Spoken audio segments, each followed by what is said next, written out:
नाही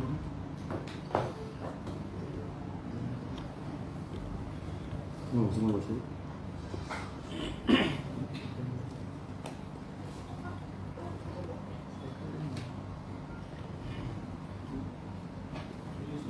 हा दिली.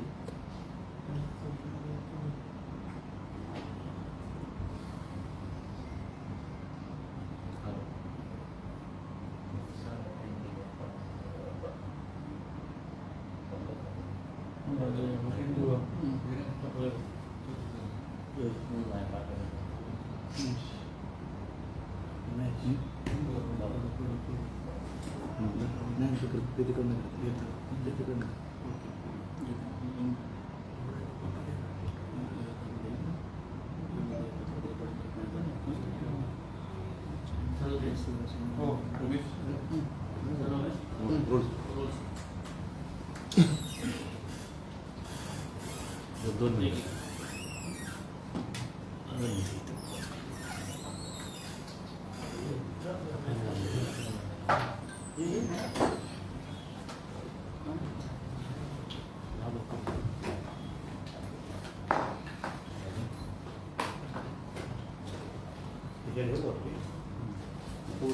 एक ब्लँक आहे ना.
आज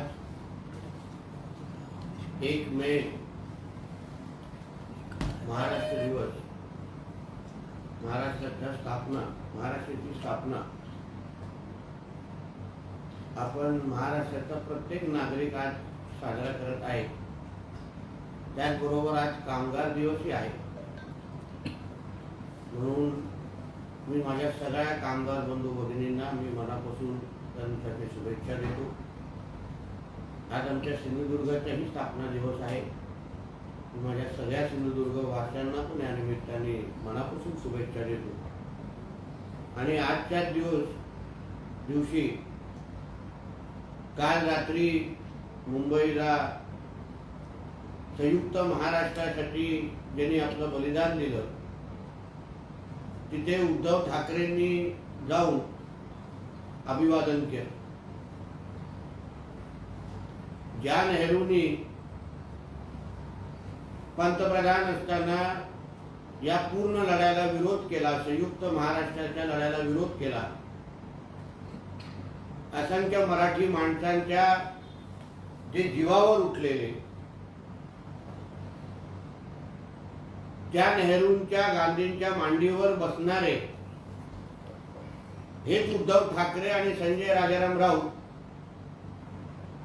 आज मराठी माणसाचे हित आणि मराठी माणसाची अस्मितेबद्दल हे आम्हाला शिकवतात. मी तर खरं म्हणलं तर मागणी करेन की उद्धव ठाकरेंनी त्या हुतात्मा चौकाला भेट दिल्यानंतर तिथे गौमूत्र शिंपडलं पाहिजे, ते परिसर परत एकदा पवित्र केला पाहिजे. कारण का आज ज्या नेहरू गांधींच्या मुळे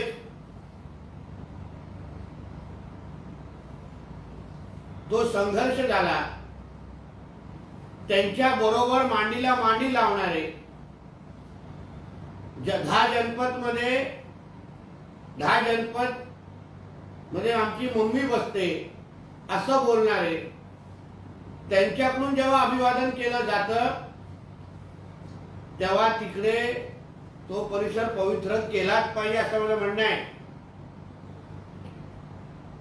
ह्याच उद्धव ठाकरेंनी आणि ह्याच संजय राजाराम राऊतनी असंख्य मराठी माणसांना बेघर केलेला आहे, संपवलेला आहे. पत्राचार हा एक फार मोठं उदाहरण आहे, जिथे असंख्य मराठी माणसं राहतात,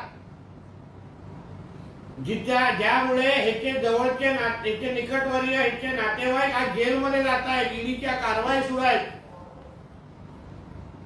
असा ह्या उद्धव ठाकरेंनी असंख्य मराठी माणसांच्या जमिनी हडपल्या, त्यांना बेघर केलं, तरुणांना बेरोजगार ठेवलं. त्या उद्धव ठाकरे आणि संजय राजाराम राऊतनी आमच्या मोदी साहेबांना आणि अन्य आमच्या भारतीय जनता पक्षाच्या नेते मंडळींना नावं ठेवणं, महाराष्ट्र द्रोही बोलणं. संजय राजाराम राऊतला थोडी लाज वाटली पाहिजे. तुझी हिंमत असेल ना तर जाऊन पत्राचार मध्ये उभा राहा ना. तुझा हुतात्मा तिथे झाला तर मी नाव बदलून टाकेन. तुझ्या नावाने जे शिवाशाप तिथे दिले जातात मराठी माणसाच्या तोंडातून, ते ऐकल्यानंतर तुला महाराष्ट्रामध्ये राहण्याचा अधिकार पण नाही. तुझ्यासारख्या नीच प्रवृत्तीच्या लोकांना, जे लोकांच्या घरं हडपतात, भ्रष्टाचार करतात आणि मग त्याच तोंडाने तुम्ही मराठी माणसाच्या हित बोलता. उद्धव ठाकरेंनी जी काय भाषा सगळ्या सभेमध्ये वापरतायत, काल पण आमच्या देवेंद्र फडणवीसांना नावं ठेवली. स्वतः सडलेल्या वाकलेल्या वांगीसारखं दिसायचं. डोकं कुठे आहे, मान कुठे आहे आणि ढुंगण कुठे हे लोकांना कळत नाही. म्हणून हा वांग्या ठाकरे, दुसऱ्या लोकांना तू नावं ठेवू नकोस. कारण का नावं ठेवण्याच्या स्पर्धेमध्ये आम्ही तुझ्या बाप आहोत हे लक्षात ठेव.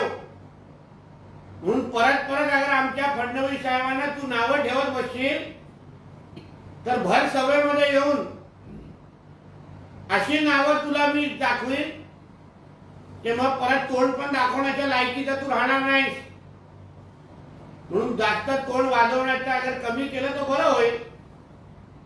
आणि आजच्या महाराष्ट्राच्या दिनी हे सगळे जे काय महाराष्ट्रद्रोही औरंगजेबाचे पिल्लावळ, त्या टिप्या सुलतानचे पिल्लावळ जे काय महाविकास आघाडीच्या नावाने फिरतायत दाढी पुरवळत, त्या सगळ्या लोकांना आज महाराष्ट्रातून हकलून देण्याचं काम आमच्या नरेंद्र मोदी साहेबांच्या नेतृत्वातून आम्ही करणार आहोत. हे घुसपेटिये जे काही महाविकास आघाडीच्या नावाने फिरतायत सगळीकडे, ज्यांचा महाराष्ट्राला लुटण्या पलीकडे, आज तुम्ही बघा उद्धव ठाकरेचे पाटणकर, आज संजय राजाराम राऊतचा सुजित पाटकर, ह्या लोकांवर जे आरोप लागले ते महाराष्ट्राला लुटण्याचे आहेत.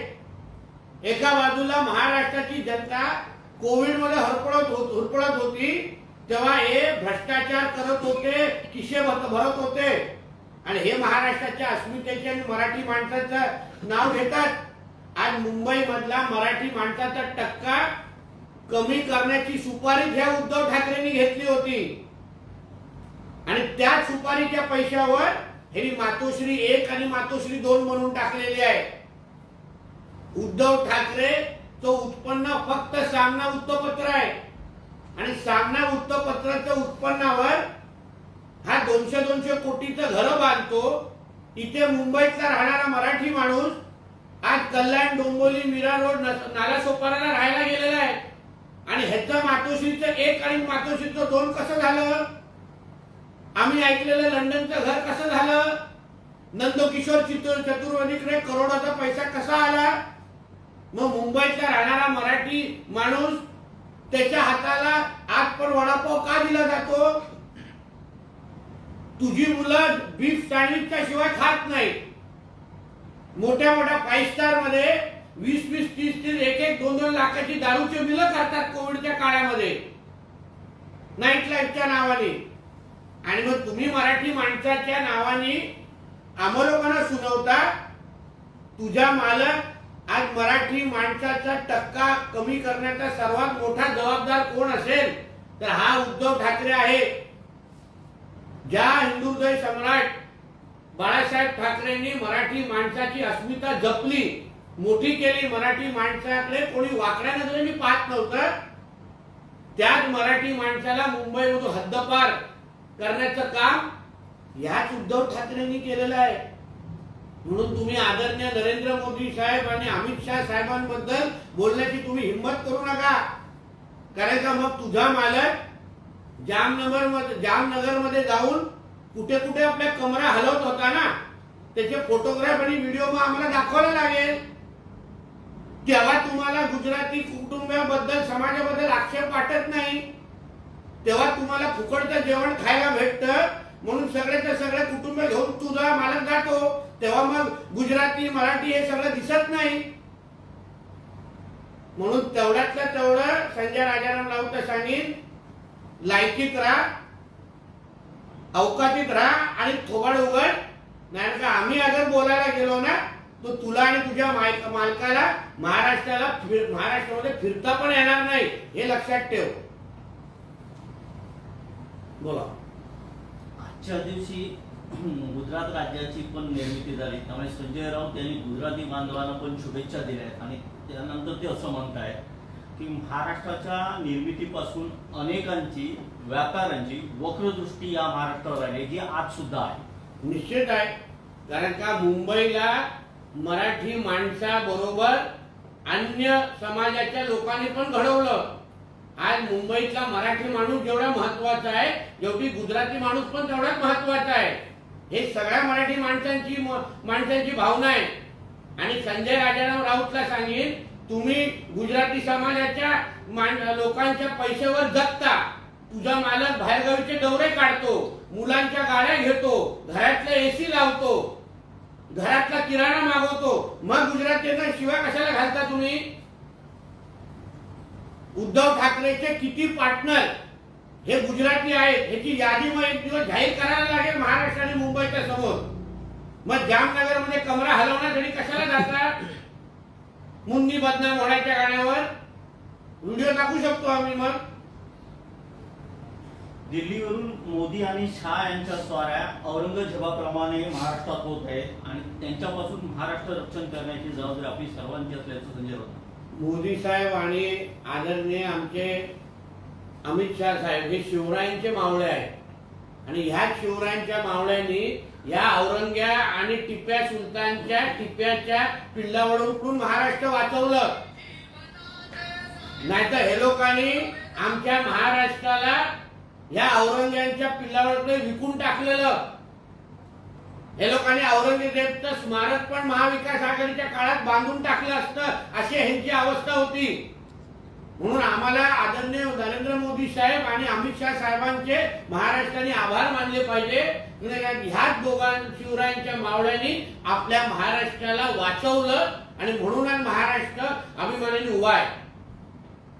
काही भटकते आणि वकवकते आत्मे महाराष्ट्राचे लचके तोडण्यासाठी किंवा महाराष्ट्राला कमजोर करण्यासाठी महाराष्ट्राच्या आभाळात फडफडत आहेत, असं संजय राऊत. हे बरबटलेल्या आत्म्यांनी आम्हाला दुसऱ्यांच्या आत्म्यांचे विश्लेषण करू नये. स्वतःची आत्मा एवढी बरबटलेली आहे की ह्याचे घरचे लोक आता ह्याला मान सन्मान देत नाही. कोविडच्या पैशांनी बरबटलेले, महिलांच्या आरोपांनी बरबटलेले, म्हणून ह्याला नरकात पण जागा नसेल अशी ह्याची संजय राजाराम राऊतची बरबटलेली आत्मा आहे. म्हणून स्वतः पहिला आरशात भर आणि मग दुसऱ्यांच्या आत्म्यावर बोट उचल. नरेंद्र मोदी आणि अमित शाह यांनी महाराष्ट्र कमजोर तोडण्याचा किती प्रयत्न केला तरी त्याआधी संभाजीनगर मधील औरंगजेबाची कबर पाहून यावी 107 हुतात्मा यांचं स्मारक जे पोर्टला आहे ते सुद्धा पाहून यावं. महाराष्ट्रावर चाल करून येणाऱ्याची काय अवस्था होते याची दोन्ही प्रतीक आहेत असं संजय राऊत म्हणतात. म्हणून तर तुझ्या मालकांनी औरंग्याची कबराची आणि याकूब मेननच्या कबराची सुशोभीकरण करायचं ठरवलेलं ना. म्हणून परत एकदा सांगतो की आदरणीय मोदीजी आणि आदरणीय अमित शाह साहेब यांच्यामुळे आज महाराष्ट्र वाचला. हे दोघं अगर नसते तर ह्यांनी महाराष्ट्राला पाकिस्तानला विकण्याचं पण ठरवलं होतं ह्या महाविकास आघाडीच्या लोकांनी. एवढा पाकिस्तानचा हस्तक्षेप महाराष्ट्रामध्ये सुरू झालेला, एवढे पाकिस्तानचे जिंदाबादचे नारे महाराष्ट्रामध्ये ऐकायला मिळायचे. म्हणून ह्यांनी औरंग्याचे आणि दुसऱ्यांचे बोलू नये. कारण का कधी ना कधी तरी औरंग्याच्या कबरच्या आजूबाजूला ना आता आम्हाला अजून 2 कबर तयार करून ठेवायला लागतील जे महाराष्ट्राला वाकड्या नजरेने बघणार आहेत. महाराष्ट्र दिल्ली पुढे झुकला नाही हा इतिहास आहे आणि हा इतिहास छत्रपती शिवाजी महाराज यांच्यापासून चिंतामणराव देशमुख असतील, बाळासाहेब ठाकरे असतील, यशवंतराव चव्हाण, शरद पवार आणि आता उद्धव ठाकरे असतील. महाराष्ट्र झुकला नाही, महाराष्ट्र लढत आहे आपल्या स्वाभिमानासाठी असं संजय राऊत म्हणतात. महाराष्ट्र निश्चित पद्धतीने झुकला नाही, झुकणार पण नाही. पण तुझ्या मालक एवढा झुकला की त्याच्या मानेला पट्टा लावायला लागला, कमरेचं ऑपरेशन करायला लागलं. म्हणून झुकण्याची वाकण्याची भाषा संजय राजाराम राऊत किंवा उद्धव ठाकरेचे तरी कामगारांनी करू नये. कारण दिल्ली समोर झुकायचं कसं याची PhD तुझ्या मालकाने करून ठेवलेली होती. म्हणून तर दिल्लीच्या मम्मीचा फोन आल्यानंतर तुझ्या मालकाचा नंगानाट सुरू व्हायचा. म्हणून तू झुकण्याची आणि वाकण्याची भाषा करू नको. त्याच्यात तुझ्या मालकाने PhD केलेली आहे. सध्याच्या राज्यकर्त्यांनी महाराष्ट्राच्या शाव्या दिल्लीच्या चरणी ठेवल्या आहेत. त्याला खेळीचं राजकारण म्हणतात. मुंबई लुटीचा माल दिल्लीच्या चरणी व्हायचा आणि महाराष्ट्रात सत्ता विभागायची हे सध्याच्या राज्यकर्त्यांचे धोरण आहे असं कदाचित काय आहे, संजय राजाराम राऊत पत्रकार परिषद आरशात बघून बोलला असेल. कारण जे बोललाय ना हे त्याला सर्वात जास्त लागू होतं. कारण का दिल्लीच्या समोर कोण झुकलं, दिल्लीने कसं महाराष्ट्राला लुटलं हे 2.5 वर्षाच्या उद्धव ठाकरेच्या काळात ना आम्ही सगळ्यांनी व्यवस्थित पाहिलेलं होतं. दिल्लीच्या 10 जनपदच्या मम्मी समोर कोण लोटांगण घालतं, कोण जिभेचे हात तुटेपर्यंत चाटतं, हे सगळ्या गोष्टी महाराष्ट्राने बघितलेल्या आहेत. म्हणून चाटणं झुकणं याचे जरा उद्धव ठाकरेंना विचार कसं करायचं. कारण त्यांनी त्याच्यामध्ये ना एकदम मेरिट लिस्ट मध्ये आलेले आहेत. भारतीय जनता पक्षाला महाराष्ट्राशी कधीच देणं घेणं नव्हतं. महाराष्ट्राच्या कोणत्याही स्वाभिमानाच्या लढ्यात भारतीय जनता पक्षाने पुढाकार घेतला असेल तर ते त्यांनी दाखवावं. ना स्वातंत्र्याच्या लढ्यात ना महाराष्ट्राच्या लढ्यात. महाराष्ट्राच्या लढ्यात जो लढा प्रबोधनकार ठाकरेंनी, SM जोशी साहेबांनी, ह्या सगळ्या लोकांनी जो उभं केला ते कोणाविरुद्ध उभं केलेला? नेहरूंच्या विरुद्ध उभं केलेलं. आणि त्यात नेहरू कुटुंबाच्या मांडीवर बसणारा उद्धव ठाकरे हा महाराष्ट्राचा सर्वात मोठा गद्दार आहे. मग म्हणून ह्यांनी आम्हाला गद्दारीची, ह्यांनी आम्हाला पहिलं तुम्ही प्रबोधनकार ठाकरेंची भाषणं ऐका, डांगेंची भाषणं ऐका आणि त्याच गांधी कुटुंबाबरोबर, त्याच नेहरू कुटुंबाबरोबर आज तुझा मालक त्यांच्या कोट्यावर नाचण्याचं काम करतोय. म्हणून तू आम्हा लोकांना सांगण्याची हिंमत करू नको. पहिलं तुझा नंगा नाच पहिला 10 जनपदच्या समोर बंद कर आणि मग आमच्याला बोलायला हिंमत कर. शिवसेना बाळासाहेब ठाकरेंची शिवसेना 21-22 जागा लढत आहे आणि आता शिवसेना फडणवीस गट असं संजय राऊत आरोप करतात. त्या 11, 12, 13 सीटवर समाधान मानावं लागतंय. यांना शिवसेना फडणवीस गट असं त्यांनी आरोप केला आणि याला लोटांगण घालणं म्हणतात असं संजय राऊत. असं आहे ना, तो उभाटाला उद्धव ठाकरे गट कोण म्हणतं? ते तर शरद पवार गट आहे.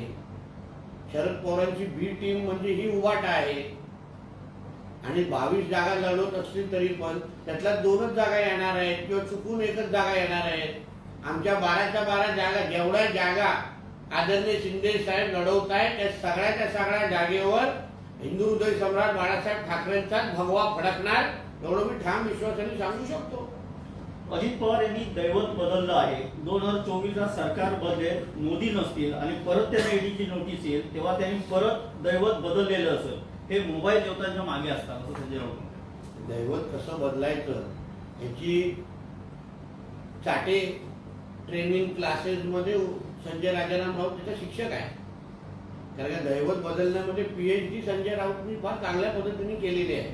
सकाळचा दैवत वेगळा, संध्याकाळचा दैवत वेगळा, मॅटिनीमध्ये दैवत वेगळा, कसे दैवत बदलायचे ना. आता लहान मुलांनी ह्यांच्याकडून क्लासेस घेतला तर काय हरकत नाही, म्हणून ह्यांनी अन्य लोकांवर दैवत बदलण्याची भाषाच करू नये. तर मूळ संजय राजाराम राऊत तरी ह्याचा दैवत आहे का, हा कधीतरी संजय राऊतला आता विचारायची वेळ आलेली आहे.